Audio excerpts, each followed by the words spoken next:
अशा सगळ्या याच्यामध्ये कोणत्या प्रकारची कारवाई होईल हे माहिती नाहीये आपल्याला. सर्जिकल स्ट्राईक केला जाईल का किंवा थेट मोठे युद्धच होईल का, हे सगळं माहिती नसतानाच नरेंद्र मोदींकडे सगळ्यांच्या नजरा आहेतच अर्थात, की ते काय करणार आहेत, काय त्यांनी सांगितलेलं आहे. कारण आता तर त्यांनी हे स्पष्ट केलंय की हे सगळे अधिकार जे ते लष्कराला, तिन्ही सेना दलांना त्यांनी दिलेले आहेत. त्यांना मोकळीक दिलेली की तुम्ही काय तो निर्णय घ्या आणि कशा पद्धतीने कारवाई करायची ते बघा. त्यामुळे सगळ्यांच्या नजरा तिकडे आहेत की कधी ती कारवाई होणार. पाकिस्तान सुद्धा तिथे घामाने डबडबलेला आहे की कधी कारवाई होऊ शकते. आणि त्याच वेळेला नरेंद्र मोदींनी ते भारतामध्ये एक छोटासा सर्जिकल स्ट्राईक केला आणि तो म्हणजे केरळमध्ये.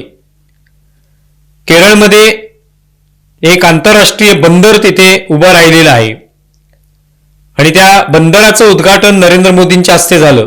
त्यावेळेला त्यांनी भाषण करताना सहज खिल्ली उडवली आणि ते खिल्ली उडवताना ते म्हणाले की आता आजच्या या सगळ्या कार्यक्रमामुळे अनेकांची झोप उडेल.